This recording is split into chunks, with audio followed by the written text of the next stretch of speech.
Fala, gente. Queria testar o microfone. Vocês estão me ouvindo? Estão me ouvindo bem? Alguém só me dá um heads up aí para confirmar se minha voz está saindo direito aí com o microfone.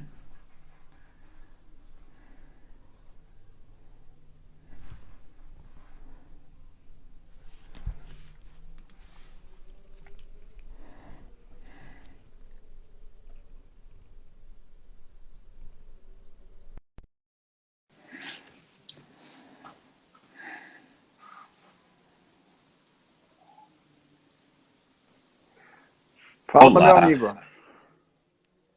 Tá ouvindo, Ney? Tô. E você? Não, mas eu não. Tem que tirar Não isso tá me aqui. ouvindo? Vamos fazer diferente. Espera um pouco. Tem que tirar a lapela mesmo pra fazer com dois. Não, eu tava. Vou botar aqui, ó. Mais fácil mesmo.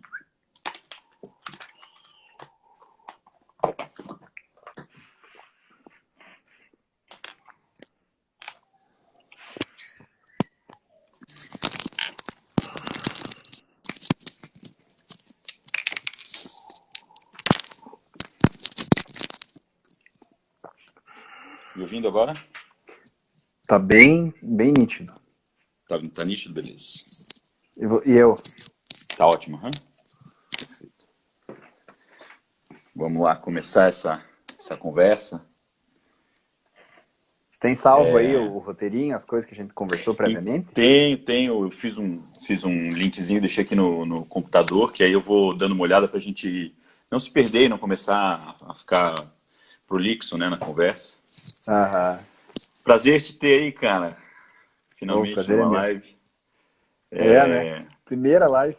Primeira live. Vamos inventar mais assuntos aí diferentes, né? Bom. Pior que agora tem live. Pô, tu entra no Instagram, depois das 6 da tarde, tem 10 lives no meu feed sempre, assim, né? Quarentena mudou isso de live, assim. É a É pandemia de interessante. live também.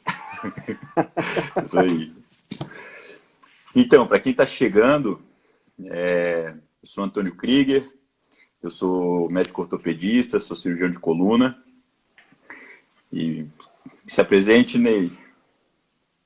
Cara, e eu sou o Ney Felipe, eu sou nutricionista. A ideia dessa live é a gente falar, como eu fixei ali, sobre finanças profissionais de saúde. Eu acabei de chutar meu tripé aqui. Falar sobre finança para profissionais de saúde, finanças para médicos, para fisioterapeutas, nutricionistas, para os colegas que, como nós, principalmente, são autônomos, são profissionais liberais. A gente tem um perfil profissional diferente da maioria das outras profissões, como advogado, como engenheiro, como um funcionário público. E eu acho que, de uma maneira geral, isso não é só na medicina, acho que em todas as áreas da saúde, falar de dinheiro é um pouco de tabu. Ninguém na faculdade ensina a gente sobre finança. Ninguém, pelo menos na medicina, não se fala de dinheiro durante a faculdade, nada. Né? Porque fica aquela impressão de que médico que fala de dinheiro é mercenário, que não está preocupado com o paciente, mas sim ganhar dinheiro. Só que aí vai para um outro extremo de não se comentar nada, só que da noite para o dia a gente está no mercado de trabalho e as contas vêm e a gente precisa saber quanto receber, como cobrar, como pagar e a gente sai super cru, né? Sai com uma formação técnica muito boa, mas não sabe muitas vezes como começar a sua vida do ponto de vista financeiro. E muita gente toma bastante tombo, né?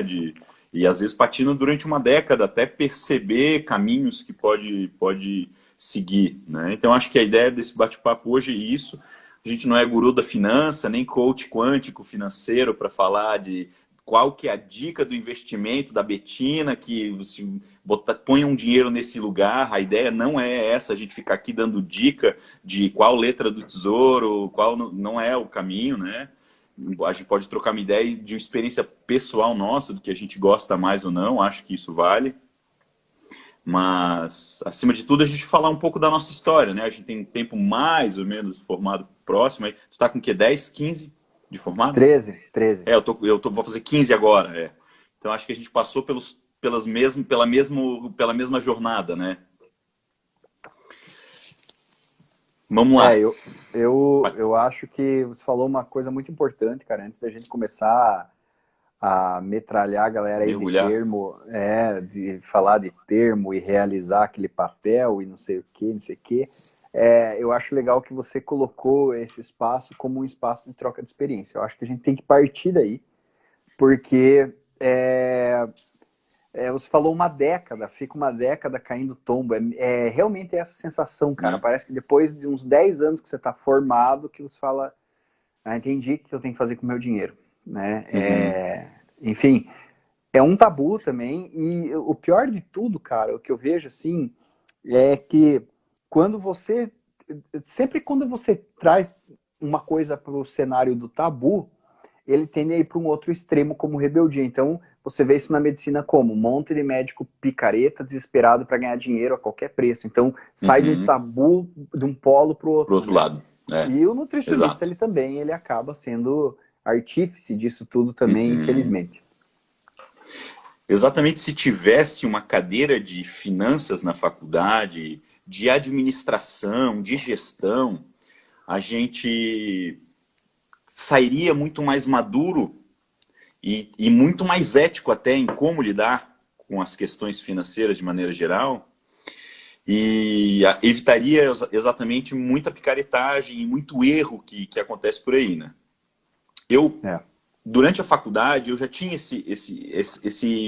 essa busca, porque eu percebi que eu tinha chegado na metade da faculdade e ninguém nunca tinha falado, assim, um professor não jamais tinha coragem de dizer quanto que ele cobrava uma consulta no consultório particular dele, ou quanto que custa, ou quanto que se deve cobrar de uma cirurgia.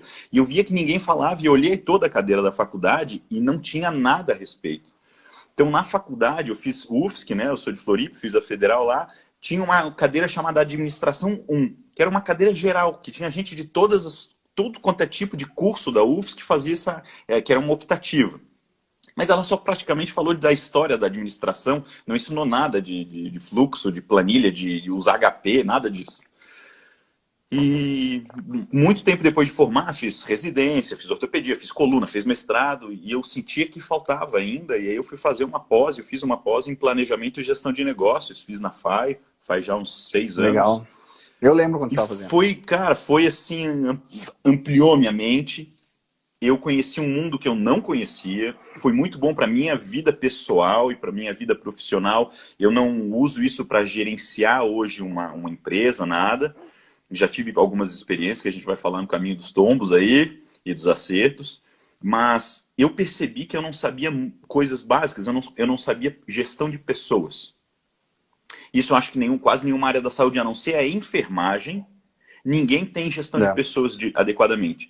E aí acontece, por exemplo, com o médico, aquilo que o cara não entende até a hierarquia e a relação que existe entre profissionais de saúde, por exemplo, dentro de um hospital. E aí o médico manda na enfermeira, porque o cara nunca, ele só sabe diagnosticar, tratar, operar, mas não sabe lidar com gente. Aí a enfermeira já fica de cara, porque quem que esse piá que acabou de se formar e já tá palpitando, e já começa uma relação conflituosa ali, né? Porque a gente não tem esse tipo de formação humana e financeira, só tem uma formação técnica. Saber calcular macro, saber calcular calorias, saber diagnosticar doença, tratar doença, prescrever remédio, indicar o tratamento fisioterapêutico, mas a gente acredita que a maioria dos fisioterapeutas não tem cadeira também para...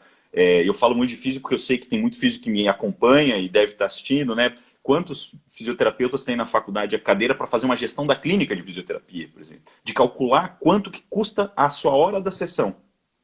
Quanto que custa uma consulta de nutrição? 100, 200, 400, 1000? Baseado no quê? Isso tem cálculo? Não é só assim, porque agora eu tenho um nome, então eu vou aumentar o preço porque agora eu sou famoso, porque eu tenho demanda. Será que é só isso que a gente deveria usar como parâmetro para calcular quanto custa o nosso honorário na área da saúde? Esse é um ponto que eu acho que a gente já devia começar a debater muito, né? Tá, qual que é o... Você me mandou um monte de tópicos, né? Qual que é o primeiro tópico ali? Então, essa questão de, por exemplo, cálculo de valor de consulta, tu tens minimamente algum parâmetro para calcular o quanto custa a tua consulta? Ou realmente foi algo que foi naturalmente evoluindo, assim? Veja, Já metendo na ferida, assim, num Não, assunto já ótimo, mais polêmico, ótimo. né? Porque já chega o tanto de live que tem, a gente enrolar, né? Não tem É. porquê, né? Veja, cara, assim, tipo, vamos partir do princípio que o CRN nos dá as diretrizes de valores mínimos. Eu não sei se a medicina tem isso, mas o CRN fala, olha, vocês têm que cobrar no mínimo isso ou uma consulta grátis. No caso, você vai fazer um trabalho comunitário, às vezes, né? Ou é grátis Sim. ou é no mínimo um tanto. X. Isso. E agora eu acho que não vejo problema de falar, mas eu fui totalmente transgressor, porque no começo eu cobrei abaixo do mínimo. Eu lembro que meu primeiro ano formado, a minha consulta era R$50, cara. E eu atendia um por mês. Então, o meu salário no primeiro ano foi R$50 mês. E eu nunca desisti da nutrição por isso. E eu tinha uma pira minha, assim, a meta ingênua minha era a seguinte. Cada ano de nutrição eu tenho que ganhar o equivalente em R$1.000. Então, o primeiro ano eu tenho que estar com R$1.000. Essa foi a meta que eu persegui. Sim. Besta. Sim, né? Empírico. 2 anos eu tenho que estar ganhando pelo menos R$2.000 de média, né, do ano. 3 anos, e assim eu fui escalando e fui totalmente nessa. E hoje, graças a Deus, tudo deu certo nessa minha contagem, passou até. Então, eu tirei como ponto eu tive um ponto, mas eu fui conhecer educação financeira com 9, 10 anos formado. Aí a minha consulta ela já estava na faixa dos 400, naturalmente mais alto. Naturalmente mais alto. Por quê? Porque, você me conhece, eu prefiro ganhar menos e trabalhar menos do que me incomodar. Então eu ia naquele ponto assim, cara, não piro em ter umas coisas aradas, que as pessoas piram, nada contra quem pira em carro, mas eu não piro em ter um Porsche, em ter sei lá o quê. Eu só queria ter tranquilidade. E eu fui achando o ponto. Mas hoje, cara, hoje não. Hoje, assim, com o conhecimento que eu tenho, quando vem um Nutri me abordar, Ney, você acha que tá na hora de eu aumentar meu valor de consulta? Eu faço só uma pergunta, você tá com a agenda cheia já? As tuas, né? É uma pergunta. Esse é um bom balizador, né? Você tá com a agenda cheia já? Porque se tá escasso, se você aumentar, vai ficar mais escasso. Simples, né? E as contas que eu faço, mas é que daí é difícil falar assim, as contas que eu faço vamos pegar todos os gastos que você tem, mensais, e vamos jogar que você ganhe 100%, mas eu gasto mesmo, assim, ó, combustível que você tem para se deslocar, estacionamento, sem subterfúgio, gasto mesmo. E vamos jogar que você ganhe 100% em cima, pelo menos. Aí a gente começa, daí, a galgar um valor. E é engraçado isso, Antônio, porque às vezes eu estou dando uma aula de nutrição funcional e passo atividade para os alunos e vem um aluno e me pergunta, professor, quanto que é a tua consulta? Eu falo, é tanto. E como que você chegou nessa consulta? Aí eu falo assim, por que você está me perguntando isso? Aconteceu isso com o aluno de São Paulo, isso foi engraçado. Por que você está perguntando isso? Porque eu não sei quanto que eu devo cobrar. E é mais ou menos essa a natureza do nosso papo. Eu não sei de onde que eu parto. Aí eu fiz com ele, vamos fazer as contas, vamos fazer as tuas despesas fixas. E como é um fim de semana de aula, ele me abordou no sábado, eu falei, domingo você me traz isso daí e eu te ajudo a calcular. Agora eu devolvo a pergunta para você. Perfeito, Ney. Isso é um dos cálculos assim básicos que qualquer profissional que for orientar com relação a finanças vai te fazer. Primeiro de tudo, avalie todos os seus custos. E eu vou muito além até do que você comentou, de que incluir a gasolina e custo. Aquela revista científica que você assina, o custo do teu CRM ou do teu CRN anual. Ah, sim, verdade. O custo que eu pago de R$700 por ano de CRM, 700 de membro titular da Sociedade Brasileira de Ortopedia e Traumatologia, 450 da Sociedade Brasileira de Coluna. Esse custo não é para o meu ego. Esse custo é uma certificação que eu estou garantindo, balizando o meu paciente, que eu tenho essa formação e eu preciso pagar isso para eu exercer minha profissão. Então isso não vem do meu dinheiro de lazer ou do meu dinheiro de reserva, isso vem de um custo profissional.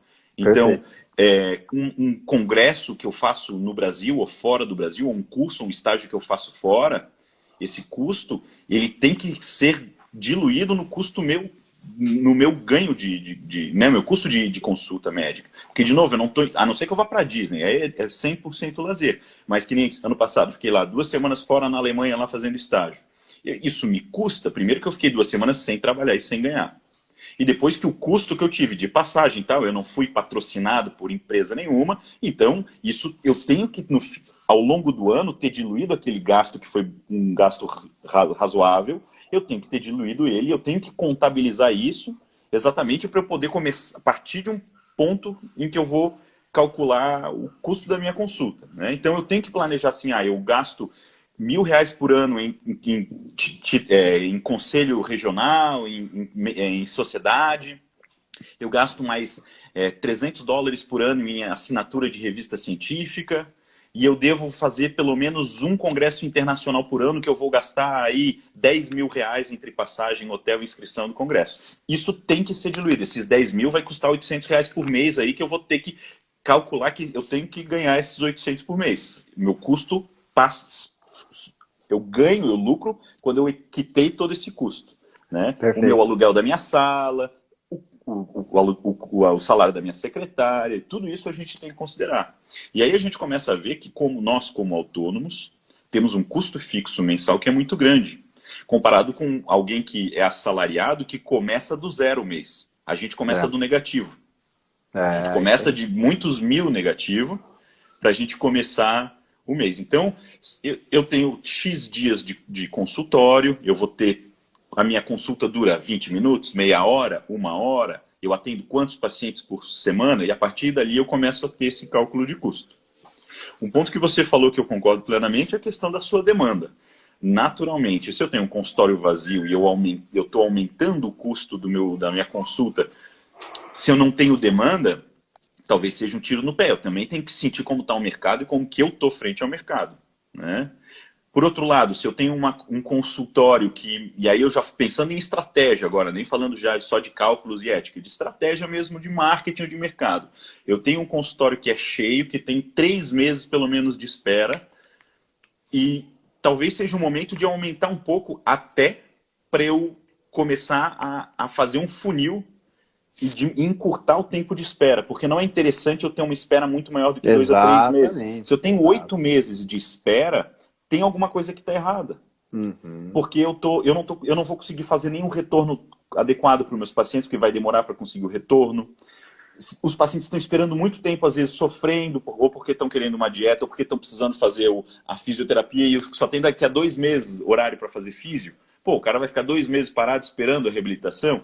Então, aí a gente começa a ter que direcionar o nosso público. Então, eu estou tendo uma demanda, eu posso começar a aumentar o preço até como uma seleção natural, para que exatamente, infelizmente, vai diminuir uma parcela da população, que talvez ache caro demais esse valor, mas vai sobrar quem tem condição e quem valoriza o meu trabalho para continuar trabalhando e consultando comigo, né? Isso vale para todos os profissionais da nossa área. Não, e eu só colocaria um parênteses aqui, ó, que parece, quando você fala assim, não, eu vou subir o valor da minha consulta, isso, cara, isso é muito legal, por quê? Porque a gente é em equipe lá no Nutrição Avançada, né? E cada um tem a sua liberdade para fazer o valor que bem quiser. Então, quando eu falo assim, olha, eu vou subir o valor da minha consulta e vai realmente dar uma selecionada. Isso parece cruel, mas aí você fala assim, cara, eu tô abrindo portas para quem tem um valor mais baixo. Para quem tá mais baixo, claro.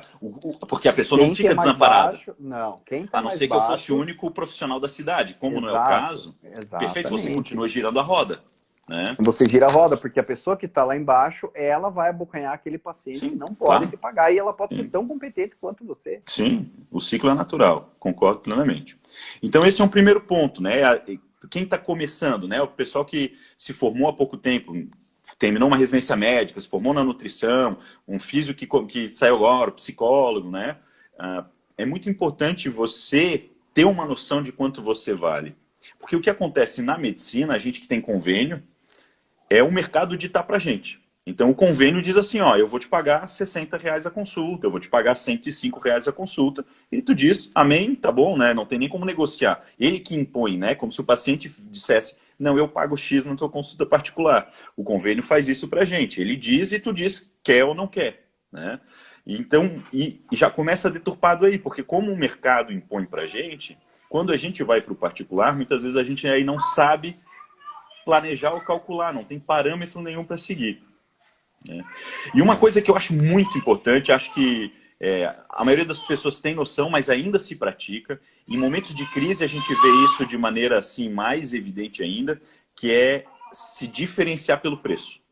Né? Como você falou, lá no começo você cobrava um valor porque é isso, não tinha noção, estava recém-formado, tinha pouco paciente, mas muitas vezes em épocas agora, por exemplo, de crise, médicos que cobravam, sei lá, R$ 300 na consulta, começam a cobrar 200, porque pensar, vou baixar o valor, né, para ficar mais acessível. Ou então a sua bandeira desde o começo de carreira é eu vou ser o mais barato. Que exatamente aí eu pego os pacientes dos outros, porque o cara vai ver que o fulano cobra 300, eu cobro 100 pila a consulta, vai encher o meu consultório. Só que essa briga é uma briga de foice e num poço sem fundo. Sempre alguém vai se dispor a cobrar menos. Você não vai nunca evoluir, você vai cobrar menos. E aí o que vai acabar acontecendo é que você vai chegar num momento em que você vai perceber que as suas contas começam a não fechar. Que tem uma sobra muito pequena frente aos teus custos. E aí o que você vai fazer? Você vai começar a botar em caixa, você vai começar a diminuir o tempo de consulta, para ter mais volume, vai começar a fazer Fordismo na área da saúde. Isso aí. Que funciona bem em linha de produção, mas na nossa área, eu começar a abrir mão de qualidade por preço é inaceitável. Então, isso eu acho que é um cuidado que a gente tem que ter muito grande. Sim, e a questão também importante para o nutricionista, por exemplo, inclusive no meu curso online, a primeira coisa, do primeiro módulo, o primeiro papo que eu tenho com eles é o seguinte: me formei agora se acalme, eu falo. Agora porque o próximo passo se acalme. Você fica vendo rede social e você fica com aquela... Cara, hoje eu vejo assim, hoje é tão fácil ter paciente em rede social, se você falar certinho as coisas que tem que falar para o público que você quer falar, mas ao mesmo tempo, às vezes parece tão ruim, cara, em que sentido? Parece que há uma... Cara, não sei, uma disputa muito acirrada, uma coisa muito louca, sabe? Assim, uma selva de pedra. E eu, graças a Deus, não tinha isso, cara. Não tinha isso. Eu morava ali na época perto da Positivo, eu ia ali na Positivo e ficava na biblioteca, ficava pirando, fiz todos os textos do meu site ali e tal. E eu não lembro se tinha na época nutricionista com outro site, mas eu tenho por mim que eu não tive um modelo. E hoje os nutricionistas têm uns profissionais para se espelhar, porque a nutrição se popularizou. Por que eu estou falando isso? Porque quando você fala em preço de consulta, é preciso, num primeiro momento, se desapaixonar de si mesmo. Sabe como? Fala assim, cara, o que eu realmente sou na fila do pão aqui? Sabe? Tipo, o que eu realmente sou? Porque, cara, tem um problema aí quando você começa a subir o preço da tua consulta. Você nunca mais vai poder descer. Porque se você descer, você está em decadência para o outro. Isso. Entendeu? Exatamente. Então, cuidado. Então, para não se encantar demais, né? Consigo exato, mesmo. Exato. Então, faça isso assim, ó, friamente, calcule teus gastos, quanto que você precisa para viver, veja como que isso cabe e vá fazendo essa trajetória que o Antônio falou. Faça o teu custo anual, o teu basal anual, vamos dizer assim, para você só ser profissional. E quanto que você precisa por mês disso, você desconta e assim por diante. Porque daqui a pouco nós vamos falar sobre isso. Você tem que ver o que você quer fazer com o teu montante de você receber um bolo de dinheiro. Uma fatia vai para o teu basal, outra fatia vai para a reserva de emergência, outra fatia vai para renda fixa, renda variável, e assim a gente vai... A outra fatia é porque quem quiser, né? E assim por diante. Então, nós profissionais liberais temos uma limitação física de tempo, que nós dependemos exclusivamente, ou quase exclusivamente, do nosso próprio trabalho para ganhar dinheiro. De estar presente, Eu não consigo trabalhar 24 horas por dia, a não ser num plantão, mas eu não posso estar dormindo e o dinheiro rendendo para mim, como outras profissões permitem. Eu não posso ter vários médicos atendendo no meu nome e ganhando dinheiro para mim. Eu não posso fazer isso. Né? Como um empresário pode ter funcionários trabalhando na linha de produção e produzindo produtos, por exemplo, para si. Né? Então, a gente depende olho a olho, a gente depende da consulta física, presencial. Eu não consigo atender 3 pacientes ou 2 ao mesmo tempo, eu só consigo atender um por vez. Então a gente é limitado, e por isso que o preço da consulta tem que ser tão bem calculado, tão bem planejado, porque a gente, se eu trabalhasse em massa, se eu conseguisse atender 6 pacientes ao mesmo tempo, certamente o valor eu conseguiria trabalhar muito mais ele, porque eu ganharia em volume. Mas como isso não acontece, e de novo, eu não quero perder qualidade em atender 6 pacientes por hora também, a cada 10 minutos um, a gente tem que entender que a gente chega num momento, num teto, em que a partir do momento a gente trava. Porque eu também não consigo cobrar, sei lá, não tem como um dia eu cobrar assim, 2.000 a consulta. Em Curitiba, quantos pacientes eu vou ter por mês dispostos e financeiramente disponíveis a pagar 2.000 a consulta? Exato. Aí tudo bem, eu consigo fazer assim, não, mas aí eu vou atender 10 pacientes por mês só, vou ganhar 20 pila por mês e tá tudo certo. Ok, mas então eu vou travar nesses 20 mil, mas eu podia também atender a R$ 400 50 pacientes por mês e ter os mesmos 20 mil. De qualquer maneira, o teto chega. Aí eu melhoro a qualidade eu melhoro. Mas, pô, se eu quiser ganhar 30 um dia, eu preciso pensar em outras coisas. E aí que vem a questão de a gente investir em situações paralelas. Isso, como profissional da área da saúde, a gente precisa entender que parte do nosso trabalho tem que servir de alavanca para investimentos fora da área da saúde, fora da nossa área profissional. Esse eu acho que é um dos principais pontos, é algo que as pessoas não falam muito.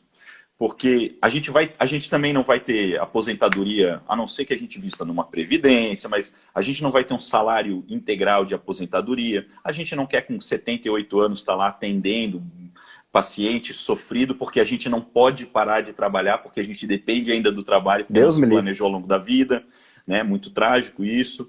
Então, aí que entra o grande ponto de a gente ter um planejamento financeiro e fazer uma reserva de curto, médio e longo prazo com o dinheiro que a gente ganha na nossa profissão, de maneira justa, limpa e honesta, para que a gente invista em outras coisas. Investimento em ação, plantar pinos, comprar imóvel, investir numa loja no shopping, não importa, mas que exatamente investir em outras coisas que não dependem da nossa hora presente para render. Eu acho que esse é o grande ponto, e eu demorei alguns anos, os primeiros 5 anos, talvez, para começar a pensar mais a respeito disso. Porque no começo eu queria tirar o atraso de 10, 12 anos de formação que eu não ganhava quase nada, ganhava miséria lá, ganhava bolsa de residente. Aí eu pensei, agora que eu estou ganhando um pouquinho de dinheiro, deixa eu comprar um carro decente, deixa eu viajar um pouquinho. Né? Só que chega um momento que a gente tem que botar a cabeça no lugar e começar a pensar nisso a médio e longo prazo. Né? E quando foi esse clique, Antônio? Que eu sei exatamente quando foi o meu clique, assim, do tipo, eu preciso de uma outra renda, porque eu não vou trabalhar para sempre. Quando que você deu essa... O meu clique foi na minha residência médica, ainda, foi cedo, assim, eu estava com 3 para 4 anos de formado, fazendo ortopedia, e final da ortopedia, começo da coluna, e eu comecei a observar os médicos velhos fazendo plantão na sexta-feira à noite. Foi um marcante para mim, porque tinha um médico da ortopedia, um da cirurgia geral e um da neurocirurgia. Os 3 eram assim acima dos 65 anos, um com 70, os outros 2 com entre 65 e 70, todos de branco, tipo 11 da noite, vendo TV lá na sala do Star Médico, e eles chutando a boca, assim, eles estavam de saco cheio. Tu via que nitidamente o cara não tinha um saco mais de estar lá no plantão. Os residentes que tocavam, eles não queriam nem saber de olhar na cara mais de paciente, eles só mandavam os residentes atender. E até o residente, o cara chutava a boca já, porque o cara tava pensando, o que tá me enchendo o saco aqui na sexta-noite, aqui, me deixa ver meu Globo Repórter aqui, né? E eu pensei, cara, eu não quero ser um velho desse. Eu não posso ser um cara que aos 65 não se planejou e ainda depende do plantão. Porque eles não estavam lá por gosto. Ninguém na sexta-noite, aos 65 anos, está longe da família para ficar fazendo plantão no SUS, né? Que era o caso ainda, né? Então, ali foi o momento que eu pensei assim, eu preciso fazer alguma coisa para não precisar depender de plantão quando eu ficar velho. Esse foi o momento que eu pensei, eu vou começar a estudar formas de eu investir e me garantir um futuro estável, né? A minha virada de chave foi em 2013, eu competi em 2012 no fisiculturismo, eu passei mal, e eu falo assim porque eu sei que você estava presente o tempo inteiro, né? E foi aquela época que me deu Uhum. um chabuzão, que eu fiquei sem atender. Eu falei, velho, e se me acontece um troço que eu realmente não posso ficar, não posso atender? E coincidentemente, nesse mesmo dia, eu saindo do consultório, aquele outro consultório que eu tinha lá no 7 de Sim, eu setembro, lembro. Aham. eu saindo, o dentista do lado, fechando também, terminando o expediente dele, ele falou assim, nossa, agora tem que trabalhar até essas horas. Eu falei, ah, é? Dele, me acidentei e tive que vender o carro para pagar as despesas, e Pô. agora eu tô, e era um senhor já. Então, cara, veja bem, né? Aquilo que a gente já conversou, uma UTI ali é 8 pau por Uhum. dia, né? É uma coisa absurda, né? Sim, Uma diária de uma aham, UTI, com né? certeza, com certeza. Tudo, né? Porque naquela época eu sei que eu não fui pra UTI. Pra quem não sabe, Sim. foi uma época que eu passei mal do estômago porque comi muito e esteroide e loucuragem. Então, e o Antônio estava de plantão, eu liguei para ele e falei, bichão, tô mal, e eu fui lá e ele me deu soro. E naquela época eu falei, velho, e se me dá um troço que eu tenho que ficar internado e tudo e tal. Então, aquela época, cara, eu falei assim, velho, eu preciso fazer alguma coisa que me dê o mínimo de tranquilidade. Que assim, se não der para eu entrar no consultório, como é que eu sobrevivo, né? Eu acho que daí que eu comecei também a maturar isso daí. Aí que eu fui saber, cara, porque daí você começa no Pai Rico, Pai Pobre ali, que é uma Isso, ficção, clássico. aquele é uma Sim. ficção, né? Ele deixa a pessoa maravilhada, ele fala assim, Isso. Aham. diferencie seu trabalho da sua renda, loucura. Mas é legal porque é o beabá do que é um É um ativo, o estralo, que é um é um estralo. passivo, É, isso. isso, é. O que é, né? Aí, daí eu fui até, não sei se você chegou a ler Axiomas de Zurique, que é outra Axiomas de ficção. Zurique, Aquilo é o uma ficção, Homem né? Mais Rico da Babilônia. O Eu Axiomas li de Zurique, esses assim, ó, livros todos. você Axiomas de vai pro Zurique é tudo ou bom, né? nada Eu mesmo, lembro né? disso, assim, aquela história de não venha com essa de ser quando o barco está afundando, os ratos são os primeiros a pular do barco. Eles diziam, não, o barco está afundando, pula rápido mesmo, não tenha vergonha de ser rato. Umas conversas bem loucas. O livro é bom, né? Não, é louco, É, loucaço. assim, fantástico, assim, bom de fantástico, né? De fantasia, né? Sim. Então,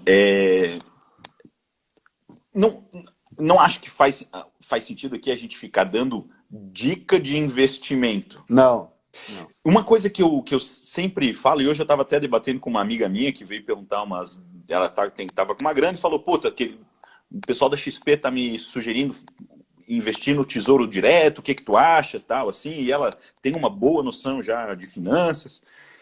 E eu estava ainda falando com ela isso, assim. Uma coisa que eu aprendi sobre finanças é que a gente não deve botar todos os ovos numa única cesta. Mas também não pode botar um ovo em cada cesta. Porque aí Isso que eu ia você tem falar. várias cestas com um ovinho de Sim. lado, isso serve para nada. Você não faz nada com aquele Diversificar único por ovo. diversificar é burrice, né? E assim, conheça, entenda, estude no que você está investindo. Se quer investir em ação, isso os grandes acionistas todos falam isso. Se você compra a ação de uma empresa, você é sócio dessa empresa, mesmo que de um tiquito de galinha, mas você É é só. sócio. Conheça a empresa que você é sócio, vê até se você se identifica com os valores dessa empresa. Pô, tu é um vegano e tá lá sócio da Friboi, por exemplo, será que faz sentido só porque ela tá lucrando? Será que realmente o dinheiro vale a É. ponto de tu investir dinheiro em algo que vai contra os teus princípios, por exemplo, de vida? Então, assim, estude, entende? Quer investir em ação? Estude. Não deixa na mão só de um consultor de investimento que tem sempre o viés de ele ter interesse dentro de vender a cesta de pacote que o banco, que o fundo de investimentos dele está naquele momento pedindo para ser desovado. E por isso que não adianta a gente querer investir em um monte, pulverizar o nosso investimento. Talvez ter 2 ou 3 investimentos diferentes, talvez um mais bem conservador, de longo prazo, por exemplo, uma previdência, um tesouro lá, um IPCAzão, né? PCA que vai para anos, para década, que você está pensando lá bem de longo prazo, que é tesouro direto é algo que é extremamente seguro, estável. Se o país não te pagar de volta, aí quebrou, aí tá todo mundo guerra Não, daí civil, acabou. aí não tem o que fazer. Então, aí nem os outros investimentos já estariam pagando mesmo, né? Aí Então, preserve sua beleza. integridade. Né? Isso, só vai pro teu bunker e espera a guerra, né? Então, tem um investimento de longo prazo, estuda ele, entenda o que ele é, né? Vai fazer uma previdência, entenda o que é a diferença de VGBL ou de PGBL, pense a longo prazo se vale a pena você receber de volta aquele dinheiro em forma de salário, ou se você, depois que juntar a bolada, você vai sacar ele inteiro e reinvestir em alguma outra coisa. Estuda minimamente. O teu dinheiro, teu futuro é fruto do teu trabalho. Algo a médio prazo, a mesma coisa, algo que talvez com um pouco um pouquinho mais agressivo que você queira investir, algo a curto prazo que você, eu quero especular, quero investir dinheiro em ação e especular. Estuda, então, a respeito disso. Não, eu quero investir em imóvel, vou ficar comprando imóvel pequeno para viver dos aluguéis, por exemplo. Meu sogro e minha sogra firmaram a vida deles assim, trabalharam vendendo roupa, assim, gente até simples, e foram aos pouquinhos comprando imóveis. Hoje eles têm uma vida estável, a aposentadoria deles é o aluguel dos imóveis. Tem muita gente que diz, investe em terra, tal. Mas assim, estuda, aprende para você não comprar um imóvel de 2 milhões achando que uma casa de 2 milhões é um bom investimento para você ganhar de aluguel. Porque o percentual de aluguel frente a uma casa de 2 milhões é pior do que você comprasse 10 kitnet de 200 mil. Perfeito. Você ganha muito mais dinheiro de aluguel. Então, assim, estuda minimamente e mira naquilo, né? Do que ficar pulverizando, assim, agora a ação tá ruim, então eu vou agora trocar para a CDB. Agora a CDB diz que o bom é letra, então eu vou para a letra. Aí ficar pingando dinheiro para um lado e para o outro, né? Isso que eu acho que também é algo ruim, assim, de fazer, né? Eu acho, Antônio, que assim, ó, eu vou falar uma coisa e eu já vou te perguntar para você falar a tua parte. Eu não sei se a gente ia já falar disso, mas para quem não tem nada, e eu vi pessoas entrando aí que eu conheço, alunos e tal, que realmente eu sei que me pedem, não tem experiência. Resumindo o que o Antônio está falando, é assim, ó, existem, no mundo de finanças existem rendas variáveis e rendas fixas. E tem uma terceira renda, que eu assim, só no mundo, claro que dá para a gente fazer uma ramificação de tudo isso, né? Mas assim, Grosso modo. a primeira coisa que eu acho que você deveria se preocupar, você que é liberal, reserva de emergência, a RE que a gente chama, né? Ou seja, se der um BO. Agora, quarentena também em casa sem trabalhar. Isso, você consegue ir pelo menos, os caras dizem 6 meses. 3 a 6 meses. 3 a 6 meses, né? No mínimo 3 meses você tem que estar... No mínimo 3. Então, reserva de emergência, o que é? Poupança. Poupança não é lugar para render. Não vai render nada. Ficar paradinho. Isso, por isso que eu nem conto como renda fixa. Então, a reserva de emergência é assim, ó, deu um BOzão e você precisa ter liquidez. Vai lá, poupança. Então, você tem que... Pensa quanto... Por isso que é importante aquele papo que o Antônio falou lá no começo, você saber qual que é teu gasto. Qual que é teu gasto para você saber quanto que você precisa 3 meses para viver. Né? Então, você tem que saber qual que é teu basal. Beleza, reserva de emergência. Renda fixa. Aí eu vou falar o que eu penso e o que eu invisto, daí eu passo a bola para você. Renda fixa, para mim, eu não gosto de fundo de investimento. Eu gosto de pesquisar a empresa, eu não gosto de pensar assim que tem um investidor com uma cesta, com um monte de empresa, umas migué, umas small caps, uma puta que pariu. Eu gosto de eu sentir tesão naquela empresa e falar assim, cara, eu quero ser sócio dela. Isso. Então, fundo de investimento eu não gosto. Só que aí que tá, eu não posso basear toda a minha renda numa renda variável. Por quê? Porque a gente vê o que está acontecendo. E se der um BOzão e a bolsa cair, aí você fica desesperado, não sei o quê, e já viu a sardinhagem que faz. Então, o que eu faço? Renda fixa, para mim, é IPCA. Eu não me preocupo com renda fixa. É IPCA 2045, é isso que eu tenho. A hora que vencer, eu vejo. Renda variável, aí é bolsa de valores. Então, eu já coloquei 3, expus para as outras. Porque depois acaba a live e fala, não teve nada muito prático na live de vocês. Eu quero que a pessoa saiba disso. Então, eu tenho reserva de emergência, 3 meses. A renda fixa, IPCA, Tesouro Direto, pode começar a partir de 30 e pouquinhos reais a fazer aporte. E renda variável, para mim, ações. Quando entra em ações, e uma coisa que eu não sabia, a diferença de day trade e buy and hold, né? O day trade é aquele cara que vive fazendo ação. E não troque, invista em você, nutricionista, seja um nutricionista foda. Pare de pirar em fazer curso para fazer trade. Isso, não faça trade. Concordo plenamente. Ficar especulando, cara. Aí tu vai ser um profissional bosta e um especulador ruim. Isso, então esqueça trade, não vou fazer day trade, não faça isso. É o cara que dá dinheiro pros gavião. Isso. É os especuladores. Esses são os que dão dinheiro pros bilionários, né? Exatamente. Fez curso, esse é o que toma tombo e dá dinheiro pro cara que um dia, 6 horas antes de abrir a bolsa, tem a informação inside info que o especuladorzinho não tem. E aí o cara já fez a operação. Já era. Fica que nem trouxa sustentando esse mercado, né? Então, o meu perfil é total buy and hold. Eu confio nas empresas. que eu invisto, e isso faz com que eu olhe os relatórios semestrais delas. Eu olho bolsa muito de vez em quando. Eu faço aporte, dou uma olhadinha ali, porque bolsa é uma vitrine, vai flutuar e dane-se. Né? Agora, eu sei que assim, ó, galera ali de Santa Catarina, VEG, puta, eu não vou falar todas as empresas, né? Acho que a gente não precisa. Mas a VEG, por exemplo, a VEG é uma empresa sinistra de engenharia. Sim, e que não né? vai quebrar.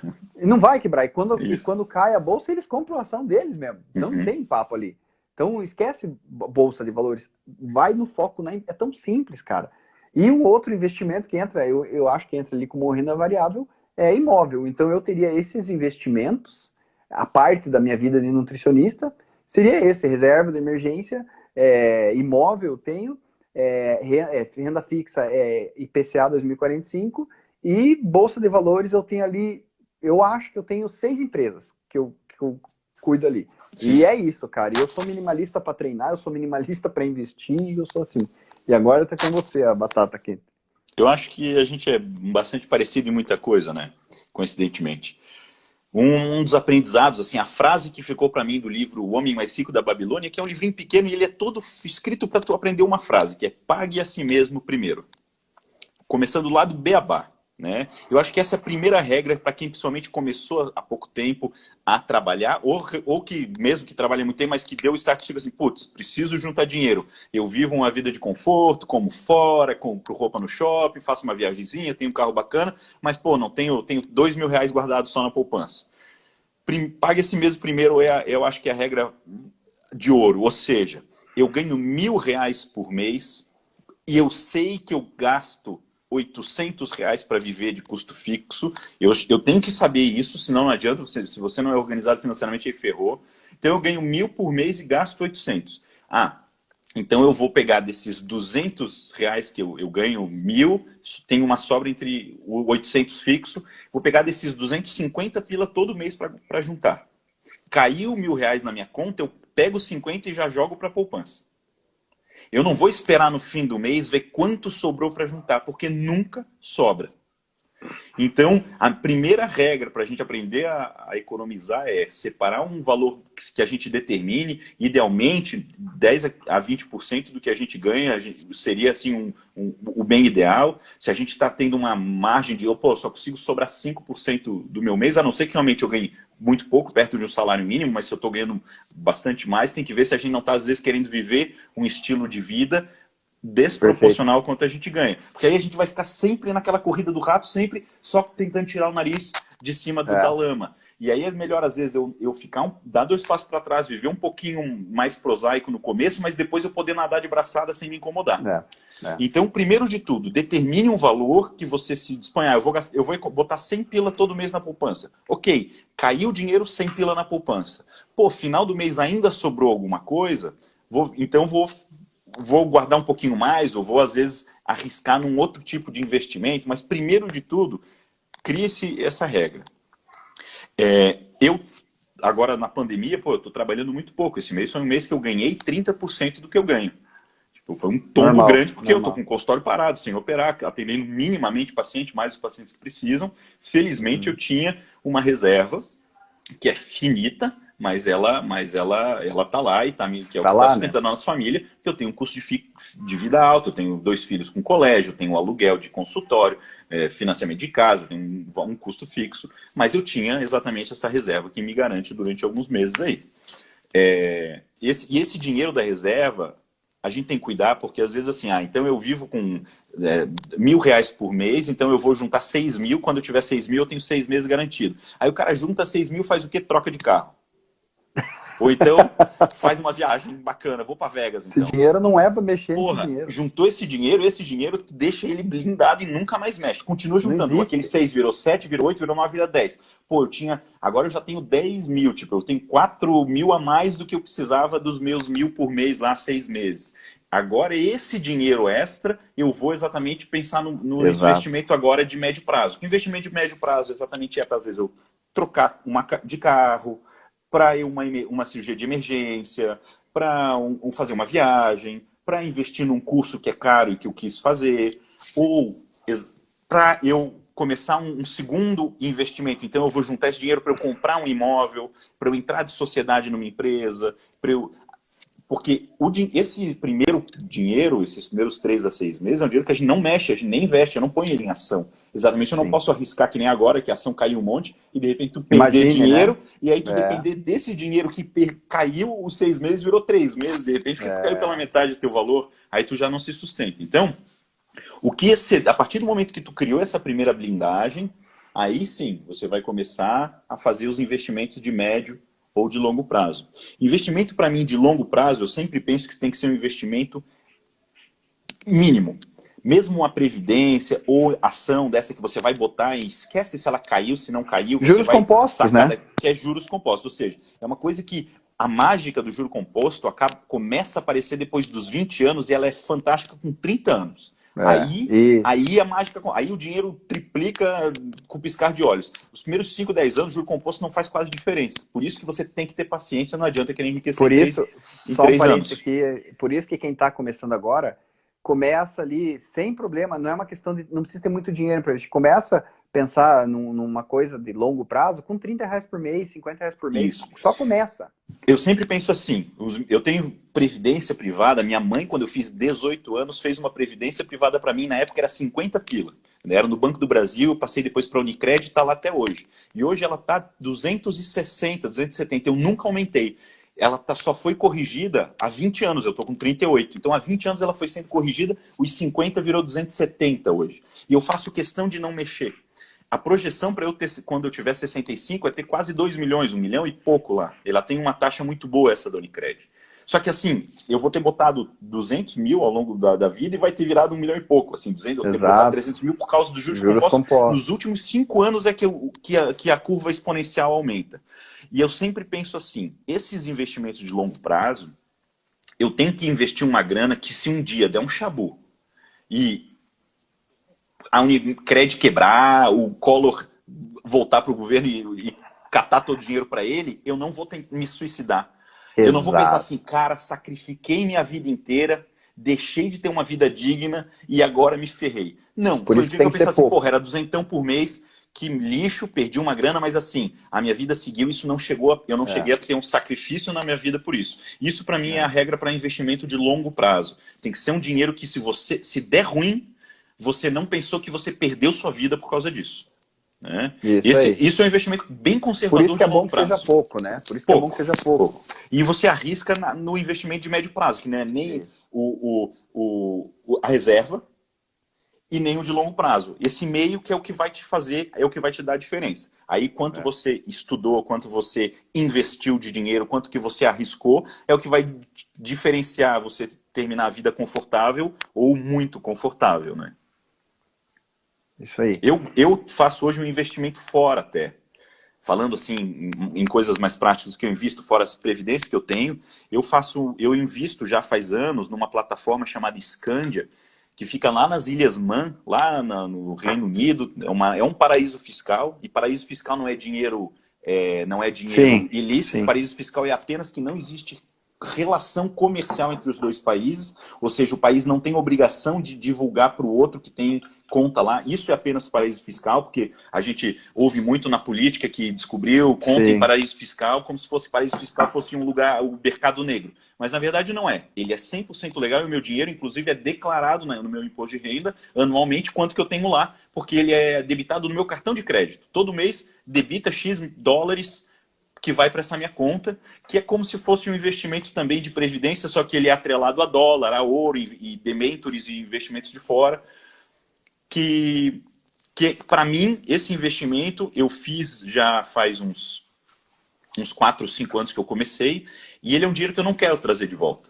Ele é um dinheiro que eu investi para que talvez um dia eu pague uma faculdade de um filho lá fora, se tiver oportunidade de fazer, para que adiante eu possa morar fora durante muito tempo, se eu quiser, e eu tenho uma boa grana guardada em dólar lá.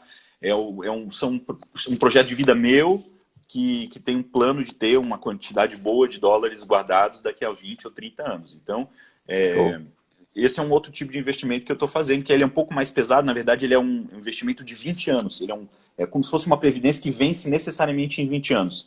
Então, já faz uns 5 que eu tenho, daqui a 15 eu vou estar com 53 anos, ainda vou estar jovem, já vou ter essa grana, e aí eu vou decidir aumento mais o tempo, retiro e invisto lá em outra coisa, né?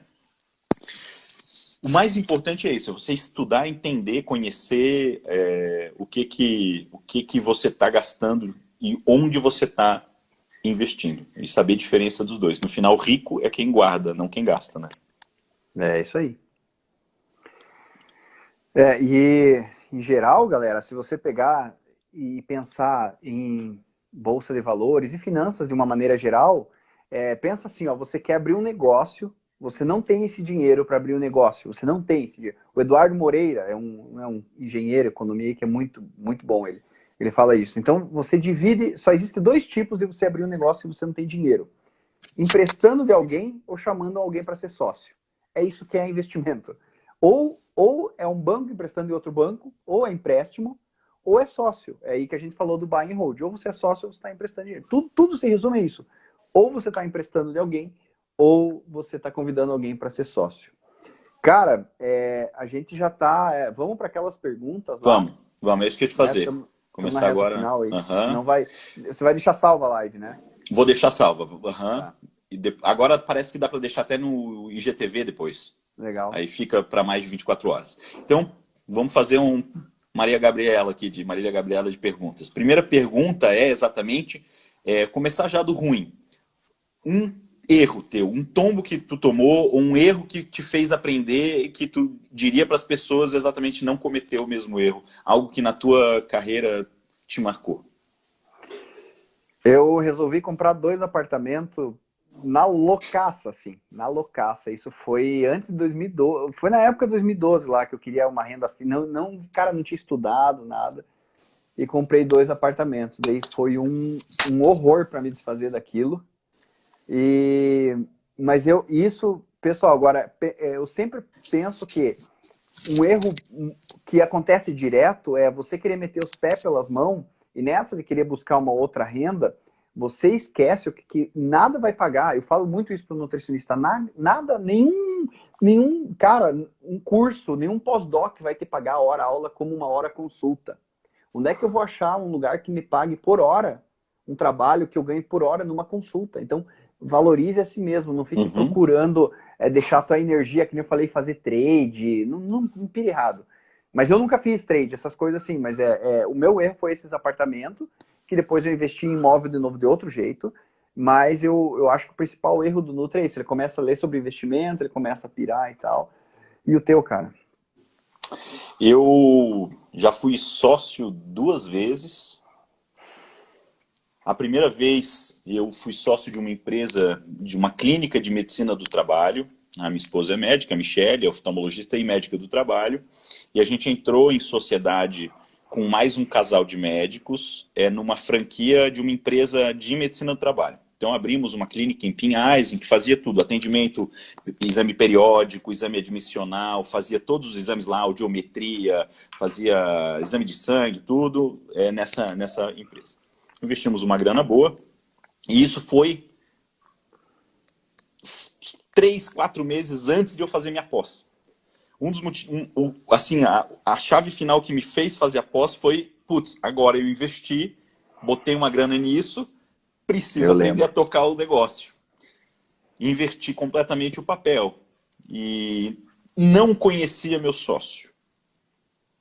Ele era meu colega de faculdade, de turma, um dos meus melhores amigos da turma, como colega. Conheci ele há 10 anos e era aquele cara que eu virei para a Michelle e falei, não tem como dar errado, a gente é brother, a gente é amigão, não imagino brigando com ele. 1 ano depois a gente não olhava um na cara do outro, ele me deve grana até hoje, ele acha que eu sou o culpado, que eu sou um monstro, e a gente vendeu para se livrar conseguiu ainda, graças a Deus, se vender para se livrar da empresa, porque eu conheci ele pessoalmente, mas eu não conhecia ele do ponto de vista financeiro. Profissional, né? Não conhecia quem ele era, como ele pensava, nunca aprofundei uma conversa. E a gente nós todos entramos imaturos, com expectativas inadequadas e completamente fantasiosas do que esperar desse investimento. E as expectativas logo se frustraram, e aí as contas continuaram vindo e virou uma briga, foi muito ruim. Então, é o que eu digo, conheça o que você está fazendo. A gente teve a falsa impressão de, por minha esposa ser médica do trabalho, que a gente ia ser fácil investir numa clínica de medicina do trabalho. Só que ser médica do trabalho não significa ser empresária ou gestora Perfeito. financeira de uma clínica. E faltou esse conhecimento para a gente tomou um tombo por causa disso. Então, conheça, estuda, não se aventura. Perfeito. Um livro do mundo das finanças que te marcou, que você curtiu. Cara, eu vou falar um livro que ele é pouco técnico, mas eu acho que todo mundo deveria ler antes de pensar em ser rico. Se chama... É o último livro do Cerbasi, A Riqueza de uma Vida Simples. Não conhecia esse. A Legal, riqueza você de uma... base, eu gosto. o livro. É o livro para você parar e refletir o que é riqueza. O que é riqueza? O que é ser rico, de verdade? Conheço gente aí que ganha 100 mil por mês e tem 120 mil de despesa. Isso não é ser rico. Isso, né? perfeito. E o teu, Antônio? Puta, eu gosto muito de Cerbasi, mas um livro que eu diria que é bem técnico, mas ele vale para todas as áreas da saúde, não só para médico. É um livro que me ajudou muito no começo, chamado O que todo médico deve saber sobre impostos, taxas e contribuições. Legal. É um livro pequeno, escrito pelo Fábio Ekgel. O cara, se não me engano, ou ele foi auditor da Receita, foi alguém que seguiu carreira na área, e ele ensina o beabá. O que é um carnê-leão? Quais são as vantagens de você ser pessoa física ou ser pessoa jurídica? Quais são os impostos que você tem que pagar? O que é ISS? Quanto que uma empresa da área da saúde paga de imposto por mês, trimestral, anual? Quanto que tu deduz? Como tu fazer um livro caixa? São aquelas coisas bem básicas que a gente não aprende em lugar nenhum, que muitas vezes toma pau e fica na mão do contador, às vezes faz por conta e descobre 3 anos depois que aconteceu comigo uma vez de declarar errado o imposto de renda. Um hospital que eu trabalhei durante bem pouco tempo, 3 meses eu fiz plantão, isso faz anos já. Eu calculei quanto que eu tinha ganhado e declarei aquilo. Só que o hospital declarou um valor diferente. Isso ficou 3 anos. No 4º ano, quando eu fui entregar o meu imposto, eu disse, não, tens uma pendência. E aí era um valor de 1.000 e pouco que tinha dado diferente, já estava 9 mil reais e não teve jeito, gastei 9 pau para pagar uma dívida de 1.200, de uma besteira, cara, me doeu aquilo. Então assim, tem que aprender, tem que saber. E esse livro é bem bom. O que todo médico deve saber sobre impostos, taxas e contribuições, ele serve para qualquer profissional liberal, na verdade. Legal. Um acerto. O que você diria assim, puta, eu investi nisso e foi bom. Cara, viu? Talvez eu caia. Minha bateria já deu que tá menos de 10%, e o meu tá aqui, tem 1 minuto e 50 para acabar a live aqui. Tá, viu? Um acerto. Eu aprendi uma frase com o Baster, que é médico e que é também profissional de educação física, que é consultor financeiro. Quem quiser, procura Baster com 2 T's. Ele falou uma coisa bem no começo que eu aprendi. Patrimônio não se gira, se acumula. E eu sempre botei isso. Patrimônio se acumula, não se gira. Para de girar patrimônio. Para de fazer esquema, vender uma coisa e trocar por outra, porque só paga taxa, só paga imposto. Vai comprar uma casa para ver ITBI quanto que você vai pagar. Vai construir uma casa, vai fazer as coisas. Então, patrimônio, cara, patrimônio não se gira. Você tem que ter a renda do teu patrimônio e você gira outras coisas. Você faz o teu carro girar. Porque isso não é patrimônio, isso é despesa, carro nunca vai ser investimento, pelo amor de Deus. Isso. Carro né? Então, é uma coisa muito que eu deixaria de principal aprendizado, assim, ó, patrimônio não se gira, se acumula. Não fique refém do sistema. O sistema quer que você gaste. Porque quando você gasta, o banqueiro ganha, o juro de não sei quem ganha, você vai pagar imposto que não vira em nada, e assim por diante. Cara, eu acho que seria isso. Perfeito.